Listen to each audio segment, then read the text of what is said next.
அந்த மூன்றடிக்கு அவன் சொர்க்கத்தை வைத்தான்.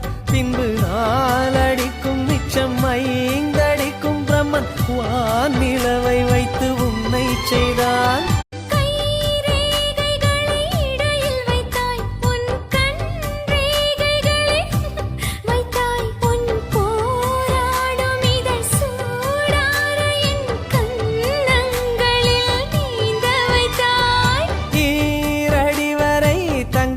வைத்தான் அந்த 3 அடிக்கு அவன் சொர்க்கத்தை வைத்தான். பின்பு 4 அடிக்கும் மிச்சம் 5 அடிக்கும் பிரம்மன் வானிலவை வைத்து உன்னை செய்தான்.